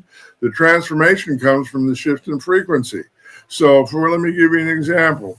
If you are a Native American shaman and you want to make rain, you go up on the mountain, you draw a circle, and you remember what it felt like the last time you got rained on. That shifts your consciousness into a particular frequency, and that frequency resonates with those patterns as they exist in creation and make it rain. And so that's true for the solution to every problem. You don't become wealthy by saying begging for abundance. That's a waste of time. That's just an acknowledgement of poverty. You become wealthy by standing in the residence of one who is successful in the world. And that resonance then attracts those who can support that effort and move your life along in a way that's productive. As long as you're not resonating with that vibration, your prayers are ineffective. Look at the holy Odu Oshe Meji is the Odu that gives power to our prayers. All right. So what does Oshe mean? It means the spirit of Ashe, the spirit of power, connecting with the spirit of power, being possessed with the power that's inherently part of your Ori, standing in that prayer and visualizing that which you think would make the world a better place. Wow. That's amazing. And listen, one real quick thing. What is the significance of Osayin? Yeah, okay. Osayin. Okay, so when you do initiation, you'll see people will fly for herbs from Africa and from Puerto Rico, and they'll get all flustered if they don't. No, IFA teaches the herbs you use for initiation, you gather within walking distance of the place where you do the initiation. Because herbs, like everything else in creation, have consciousness. So the consciousness that roots you to the earth allows you to connect with the earth, allows you to greet the earth, allows you to engage in Iwa Pele, which is greeting the earth, which allows you to become a part of the world around you, comes from acknowledging the consciousness of the plant life around you. And Ifa teaches that in the holy Odu, Okano no Turapan, if you ingest that Odu, you have the power to communicate with herbs, and the herbs will speak to you in the language you understand. Makes a lot of sense because they say that, even if you have a house, the herbs around your house will actually grow according to what you need in that house as a person. I've heard like stuff like, and you know what? When I walk outside my house, I have elephant thing. I have like fig, and I have a high blood pressure. I also have persimmons growing outside, and all those things, what they deal with blood pressure and this, that, the other. So it's interesting that even when you live at, the herbs will begin to grow according to what you need around you. So we are not just beings, but our presence on this earth actually causes things to change around us. Correct? That's absolutely true. Well spoken. I'm gonna quote you. Nope. Wow. So, and then I know you're trying to get up out of here. No, I'm good. I just don't want to. Sometimes I ramble a little bit. I'm trying to stay coherent. No, we love the rambling because listen, when we have an elder up here, a person that has spent time and learned the things, we're not over here rushing them off the channel. We want to get as much knowledge as we can from that elder because, we've had plenty of elders that, we have to get the knowledge when we can, because right now the way things are going. I'm always available. No rush. We'll take as long as it takes. I have a series of 8 lectures I want to do, but after that we can open it up to other things. The point is, next week I want to speak about people will say that Ifa priests don't go into possession. Okay, so why do I say that that's mistaken? I say that's mistaken because the Holy Odu, Ogunda Osa, says, this is what it says. I'm translating now from Yoruba to English.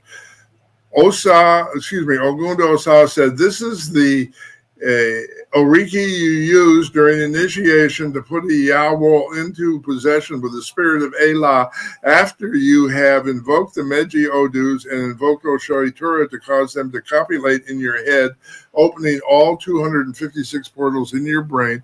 Once you've done that, you connect those open portals to the spirit of Ela, and Ela becomes your connection to all of creation.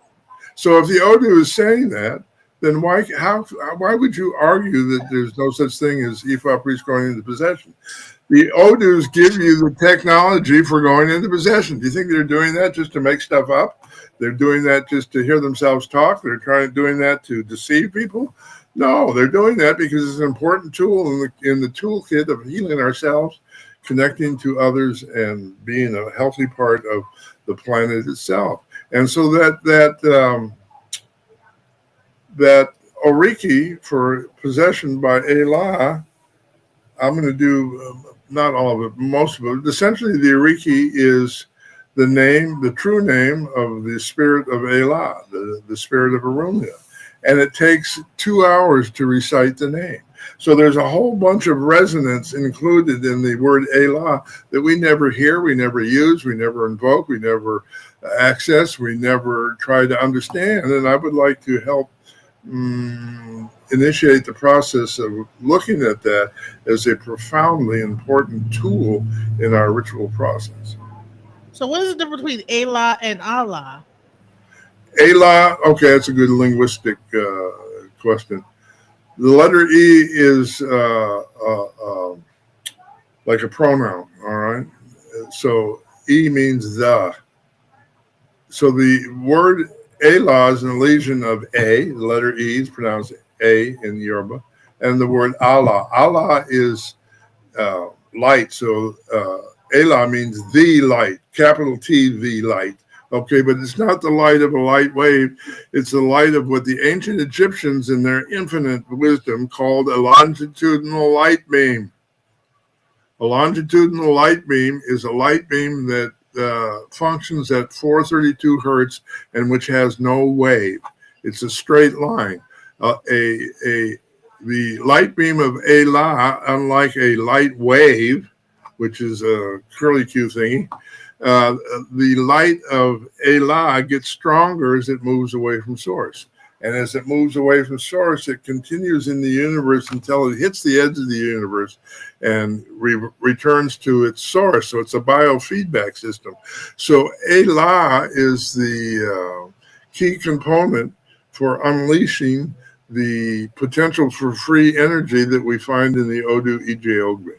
So Elah is both a metaphysical principle, an important ethical concept, but it is also the fundamental idea with regard to what I call Ifa science and the ability to use alchemy to transform one element into another and make a better world.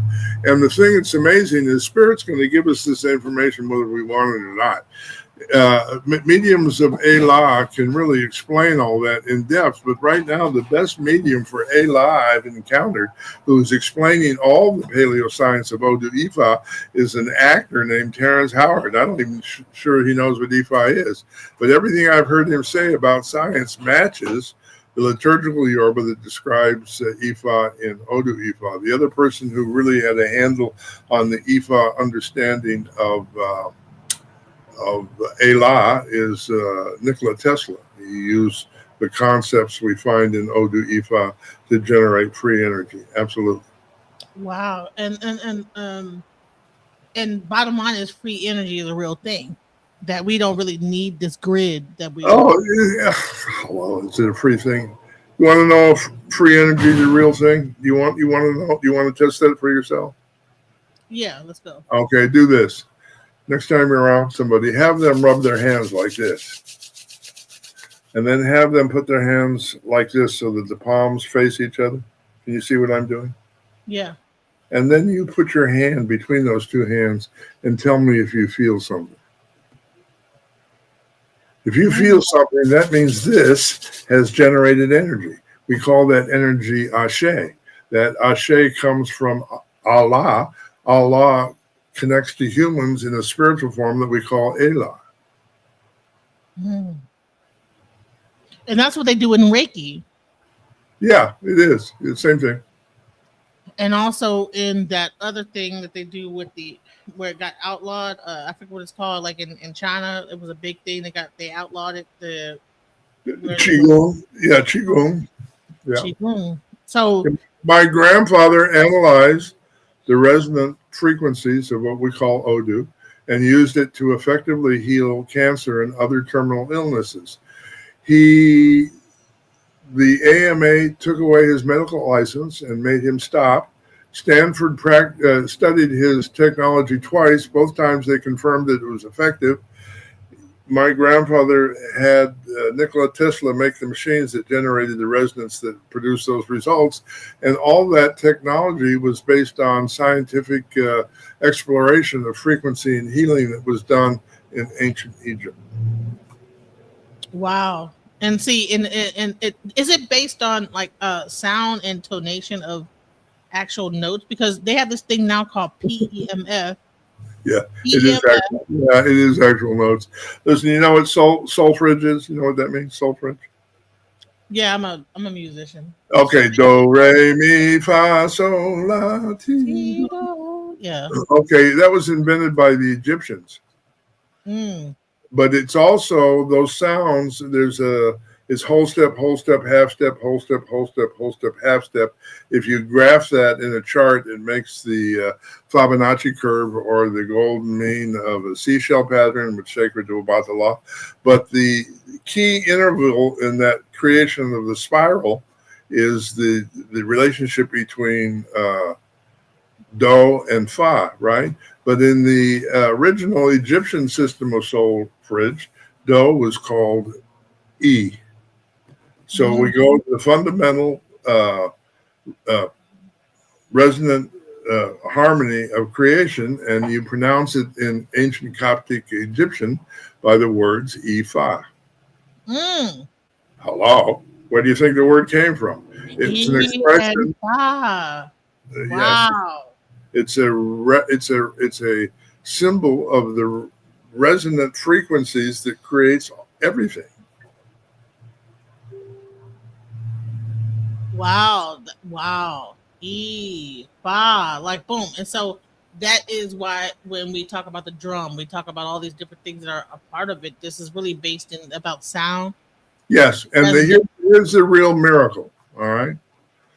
The Eureki that were used to put you in possession during your initiation was passed to you from your elders, and it was passed to them by their elders. The words in those Eurekis create an automatic link with the correct frequency. It's called Ofo Ashe. You're a musician. If I say I want you to sing every pitch between middle C and C above middle C and break it up into 256 different frequencies, you wouldn't be able to do it. I don't think there's any human alive that'd be able to do it. But you are able to do it when you say the Ofo Ashe, or the words of power in the Eureki, because your brain locks in automatically to those frequencies, which is how we're how we're able to access Ashe and pass it from one generation to another. That's why the traditions are so important, and that's why it's really shameful that instead of spending time with our elders to gain access to that wisdom, we're just making stuff up. So you have a person, real quick. Divination is haram in Islam. Why do you think that is? Well, divination, haram. I said in Islam. Okay, so divination, as it's practiced in IFA, is based on divination as it was practiced in ancient Egypt, and the text, instead of being Odu Ifa, was the emerald tablets. All right. So in Egypt, they referred to divination as sand cutting. When the Muslims came into Egypt, they took over that system and they replaced the text of the Book of the Dead with the Quran, which is normal, I think. And also in the Bible, the Ifa divination is called casting of lots. In the Bible, in the ancient times, in Jewish culture, you had a handful of sticks. You grab some. If you had one stick, you mark 2 marks in the sand. If you grabbed 2 sticks, you mark 1 mark in the sand. Sand cutting, absolutely exactly the same thing as Odu Ifa, except the verses for sand cutting in the Hebrew tradition are based on the Torah. And the Torah is a coded reference to the frequencies used in alchemy, and the stories are just a way of holding those secret doctrines. Right, and that's where I was like kind of getting into like that. The Torah was at one point a thing used for priests to do, but it's okay. But all right, so I'm not going to hold you too much longer. It's almost. That's all right. I'm good for another few minutes. Keep going. Okay, because I remember I was saying that I believe that the Torah, was equivalent to Ephod at one point, an oral tradition that the Levitical priests used, and that it was a certain thing that was even done to even get those laws out. That when you would go to the Levitical priest, this is how things were done. But as time went on, those things became like a book. People read the Torah. Yeah, listen. The history is a little more clear, but it's definitely suppressed. All right, so let's talk about the history for a minute. Those ideas were developed in ancient Egypt.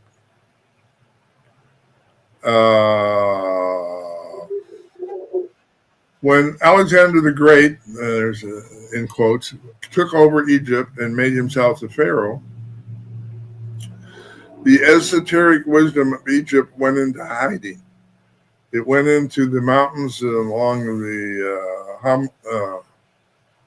Hamagadi, it's called, and they were coded into books about Christ consciousness that then migrated into Ethiopia and became the foundation for the Ethiopian Bible.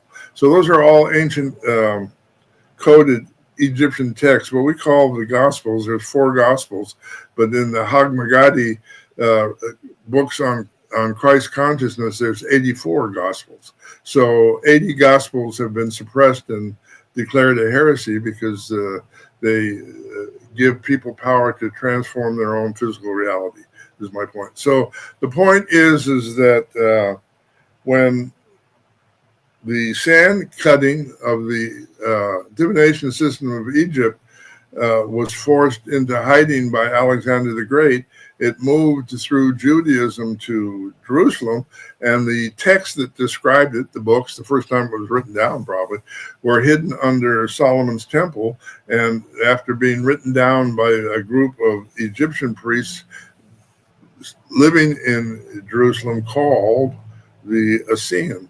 All right. So the Essenes, when Rome defeated Israel at the beginning of the Common Era and at the time of the crucifixion, there was a Jewish diaspora where the rabbis moved to a country called Septimania, which you've never heard of, but Septimania is in southern France, and there the rabbis met with the Cistercian Catholic priest under Saint Bernard, and they formed a thing called the Knights Templars. The Knights Templar was led by a man named Hugo Païens. In French, Hugo Païens means Hugo the Pagan, which is a way in those days of calling a person African. Hugo Païens was a Moor. Moor is academic code for African from North Africa. Hugo Païens was selected to head the Knights Templars to go to Jerusalem to retrieve all those documents. And he was chosen because he spoke a half a dozen different languages and was able to negotiate his way to get access to that. He got access to those documents. He brought them back to Europe. They became part of what is known in Western academia as the Invisible College, in which great ancient African wisdom was really studied by the intellectuals, but kept from the masses, so to speak. But one of the first things that group did was they realized that English language was inadequate to translate the emerald tablets and the scrolls that were taken from Jerusalem. So those first scholars of African philosophy formed a group to write a series of plays that introduced 3,000 new words to the English language. Those plays were attributed to a man named Shakespeare, who never really existed. It was a collective effort to add scientific concepts to the English language. And wait, Shakespeare never existed? No, he was an actor, but he couldn't read or write. He certainly didn't write any of the plays. What? And those, how do I know that? Those plays were written by, God, this sounds so pretentious. Those plays were written by an ancient cousin of mine named Nicholas de Vries. So the point is that those scrolls were guarded by a group called the Priory of Zion. And the Priory of Zion over the years has periodically release some of that information. And 100 years ago, the Priory of Zion was run by my ancestors, and that's how I know all this. So they know I know, they know I know, they know I know. They're not all happy that I'm talking about it, but that doesn't mean it's not true. And it certainly shows a connection between ancient Egypt, ancient Hebrew traditions, ancient African traditions, and ancient Islamic traditions to a certain extent, yes. So how many people that are in power practice IFA quiet? Well, they don't call it that, but they actually refer to it as Satanism, but it's based on the suppression of similar ideas. And, you know,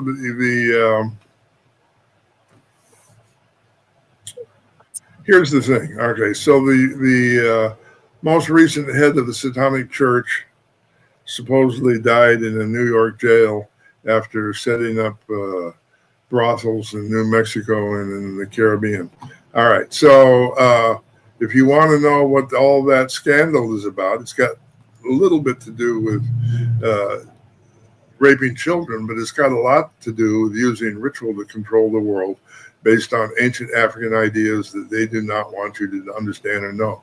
I am not saying that ancient African ideas are evil. I am saying there are people in the world who control global resources who know how to use those ancient African ideas in an evil way. And we need to reclaim them and use them in a positive way, as was their original intention. Right. And so what do you think the importance of learning divination for why do you think it's important for everyone to learn how to divine versus Listen, here's the value of divination. Every Odu that comes to divine a problem is solved by the opposite Odu. Every one. And the opposite does not mean upside down. So, for example, what's the opposite of Ogun? You know? No, I don't know.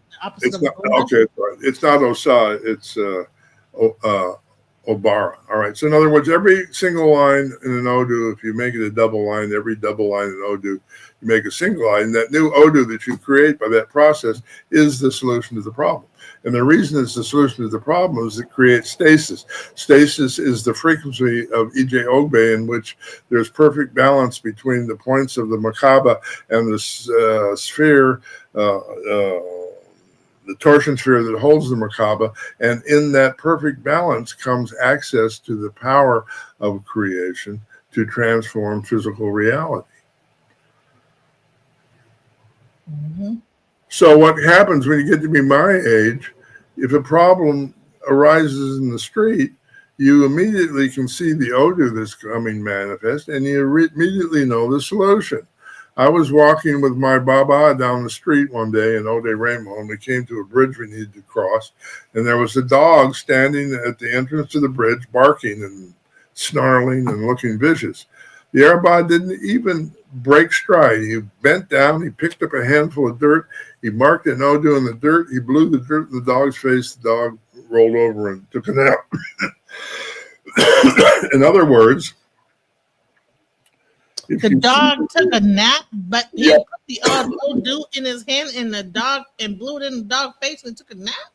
Yes. And so the point is that if you're able to see the world as problem and solution manifesting simultaneously, that eliminates all stress, and you're able to lead a life of what's called inner peace or suru. And inner peace is the whole point of Iwa Pele, and Odu Ifa is the instruction manual on how to access inner peace. People think it's fortune telling. People think it's get what you want. People think it's appeasing angry gods by feeding them blood. It's not any of those things. Divination is a textbook for developing good character. Good character is the process of learning to live in alignment with your environment. Living in alignment with your environment is the ability to access inner peace. Inner peace is the doorway to your creativity, your joy, and your unconditional love. Now, real quick, you know, I got like some pushback when we talked about like that, the Yoruba came from the Nile Valley culture. Um, I I did have not say that. Stop. I did not say that. I said no. I didn't say what you said. I'm saying I said because I was taught this by Yoruba people that said they came from like the Nile Valley, Sudan. People from people from Africa here that are Yoruba told me that they came from Sudan and then they migrated from the lower Nile Valley into Ile Ife, and that is where that's why you have like that connection to Egypt. But then I got like a lot of pushback on that. pushback from who? Some scholars that I like were talking Yeah, about. and who cares? Listen, I've talked to the Obas of Nigeria who all say the same story, but they also say that Yoruba culture has two origin stories, one from Ile Ife and one from Oyo. The Ile Ife origin story is about the original people in what we now call Nigeria. The Oyo origin story is about a migration from Egypt. Here's a concept that people that complain about this and say, no, don't seem to be able to understand. Cultures merge and create something new. So we had an indigenous African culture merge with a migrating culture from Egypt and creating the system of Ifa in its present form. That's not hard to figure out unless you have some dog in the fight and want to exclude Egypt from the thesis. And the reason for excluding Egypt seems to be based on issues of skin color, and I pray that one day we can get past that. Great answer. And then I think there was one last other like thing I wanted like to bring witchcraft. Like when we talk about like the whole thing about Ifa and witchcraft, like okay, we're not contacting spirits. This is it spirits? Are we contacting spirits? What's the question?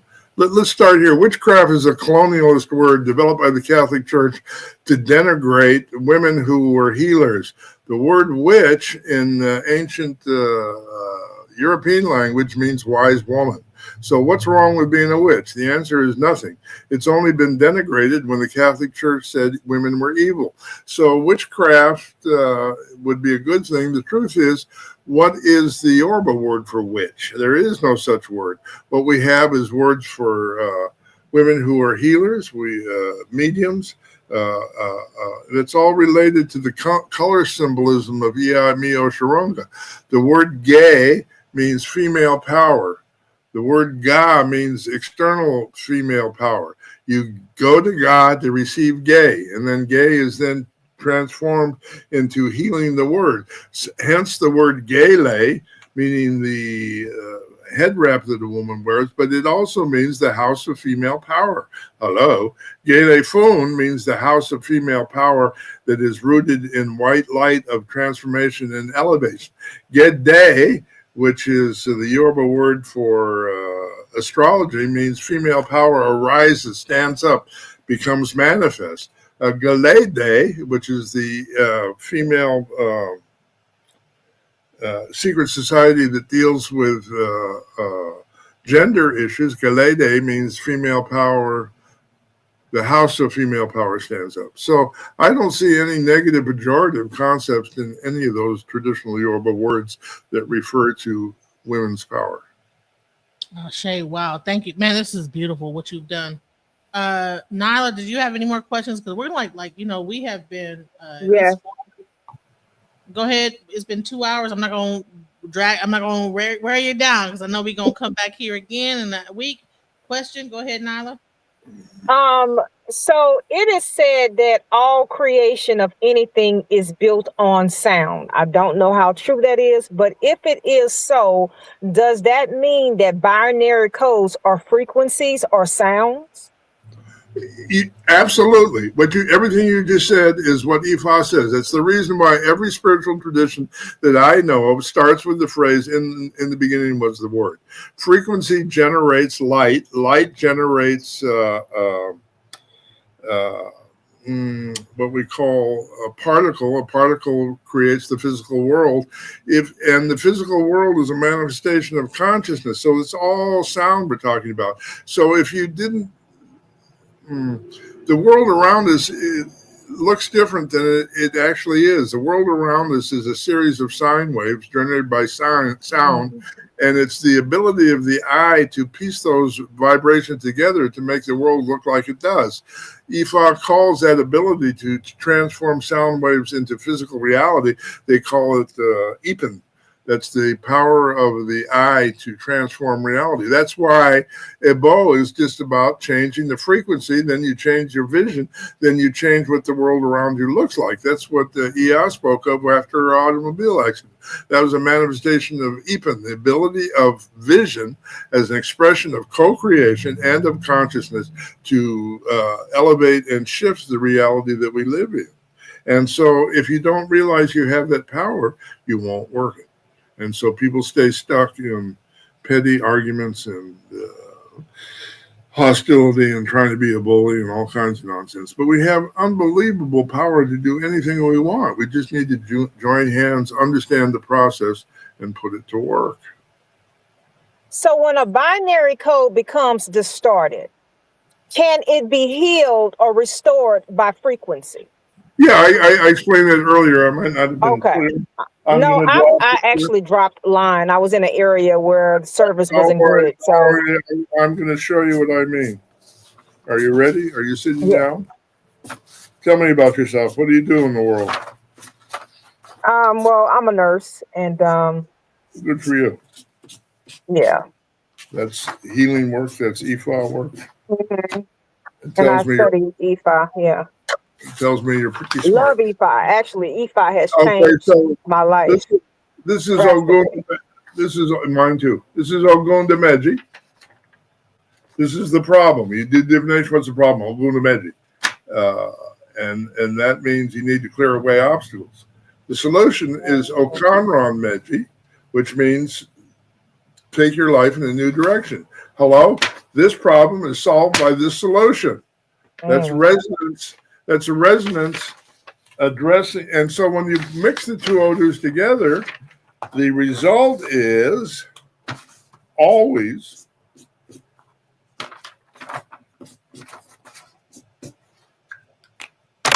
Ogbe Major? Yes, which is perfect harmony, elevation of consciousness. I know that. I said that before you even showed. I said if you do this, whatever, okay, Ogbe. Right. You fix it all, Ogbe. Yes. Absolutely. And there's no exception ever. So I call it EJ Ogbe consciousness, in which all the frequencies of creation are perfectly balanced, creating a state of inner peace. But EJ Ogbe also negates gravity, which means it gives you the ability to detach your consciousness from your physical body. In Ifa, that's called Osho, or astral travel. Wow. Man, this has been a great live. We have learned so much here, and I don't want to even listen. It's at 2:05. We have more to learn. You know, how do you feel, sir, Baba? You wanted to keep talking? Is that what you're saying? No, I said no. We're not gonna you know what? I think we've learned a lot today. People need to step away and take that information, and then the next time we come, if there's any more questions, bring your questions. But I think it's very clear what this whole thing is. So, but yeah, listen, if you could do me one last favor, next week we will talk about invoking possession by the spirit of Allah, why that's done, why that's important, how we use that process, what it means to be possessed by Allah as a priest of Ifa. Can you put on my group page so people can watch for the different lectures and things I'm doing, including your program? That's Egbe Iwa Pele Ifa Orisha Community, all in caps.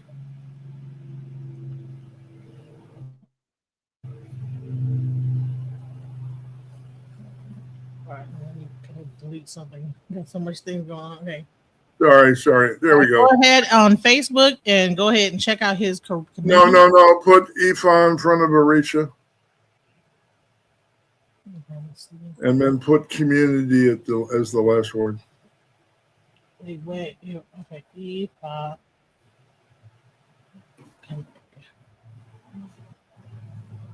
Right. So please support his community. Every week he does free divination lessons. Please join his community. Right. Yeah. Listen, here's why I'm asking for that. But Spirit is really pushing me to make sure that everybody can divine fully. We're in such crisis on the planet. We can't be fiddling around with who's worthy and who can afford it. I'm just teaching divination as it was taught to me. I'm making it available for the next it'll be the next 6 weeks now. I've already done 2 weeks. After the 8 weeks of divination, I'm doing a course on how to do initiations. Every initiation done in IFA and Orisha. I'm charging for that. We'll talk about that more as we go along. But in order to take that class and get value out of it, you need to first have a strong foundation in divination, and I'm trying to provide that. I will do my best to provide that at no cost. People can contact me, inbox me with questions. They can come on any place I'm speaking. They can challenge what I'm saying if they want, as long as we remain civil about it and as long as we speak to each other as friends. And we need to provide an alternative to whatever this nonsense is that's going on in Washington. People are dying. People are denigrating each other. People are suffering needlessly. We can join hands. We can create free energy. We can create free travel. We can create amazing healing. We can do all kinds of things other than try and bully each other. That's a waste of time. I have no interest in that. So, are we good? Yes, we are. It's been a beautiful live. Thank you so much. Let me close out by saying, stay safe, be well, know that you're loved and appreciated. We'll talk again. Ire Asheto. Just when I thought I couldn't find my way out, yeah, I searched the God in me to find my way out. I know it can seem way out, but the Creator flows to and through me from way out. I'm talking way out, yeah, yeah, yeah. See, if you believe in